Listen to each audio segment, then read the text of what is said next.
In those days Israel had no king. And in those days the tribe of the Danites was seeking a place of their own, where they might settle, because they had not yet come into an inheritance among the tribes of Israel. So the Danites sent 5 warriors from Zorah and Eshtaol to spy out the land and explore it. These men represented all their clans.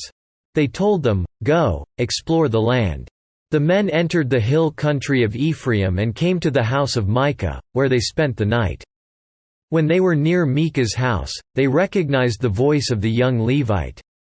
So they turned in there and asked him, "Who brought you here? What are you doing in this place? Why are you here?" He told them what Micah had done for him, and said, "He has hired me and I am his priest." Then they said to him, "Please inquire of God to learn whether our journey will be successful." The priest answered them, "Go in peace. Your journey has the Lord's approval."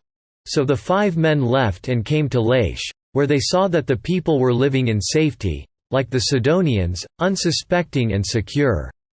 And since their land lacked nothing, they were prosperous. Also, they lived a long way from the Sidonians and had no relationship with anyone else. When they returned to Zorah and Eshtaol, their brothers asked them, "How did you find things?"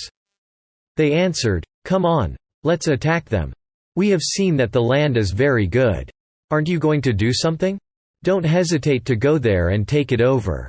When you get there, you will find an unsuspecting people and a spacious land that God has put into your hands, a land that lacks nothing whatever." Then 600 men from the clan of the Danites, armed for battle, set out from Zorah and Eshtaol. On their way they set up camp near Kiriath-Jearim in Judah. This is why the place west of Kiriath-Jearim is called Mahane Dan to this day. From there they went on to the hill country of Ephraim and came to Micah's house. Then the 5 men who had spied out the land of Laish said to their brothers, "Do you know that one of these houses has an ephod, other household gods? A carved image and a cast idol? Now you know what to do." So they turned in there and went to the house of the young Levite at Micah's place and greeted him. The 600 Danites, armed for battle, stood at the entrance to the gate.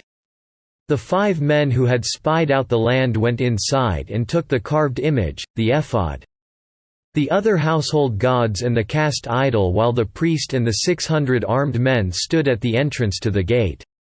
When these men went into Micah's house and took the carved image, the ephod, the other household gods and the cast idol, the priest said to them, "What are you doing?" They answered him, "Be quiet. Don't say a word. Come with us, and be our father and priest. Isn't it better that you serve a tribe and clan in Israel as priest rather than just one man's household?" Then the priest was glad. He took the ephod, the other household gods and the carved image and went along with the people. Putting their little children, their livestock and their possessions in front of them, they turned away and left. When they had gone some distance from Micah's house, the men who lived near Micah were called together and overtook the Danites. As they shouted after them, the Danites turned and said to Micah, "What's the matter with you that you called out your men to fight?" He replied, "You took the gods I made, and my priest, and went away. What else do I have? How can you ask, 'What's the matter with you?'" The Danites answered, "Don't argue with us, or some hot-tempered men will attack you, and you and your family will lose your lives." So the Danites went their way, and Micah, seeing that they were too strong for him, turned around and went back home. Then they took what Micah had made, and his priest, and went on to Laish, against a peaceful and unsuspecting people. They attacked them with the sword and burned down their city. There was no one to rescue them because they lived a long way from Sidon and had no relationship with anyone else. The city was in a valley near Beth Rehob. The Danites rebuilt the city and settled there. They named it Dan after their forefather Dan, who was born to Israel, though the city used to be called Laish.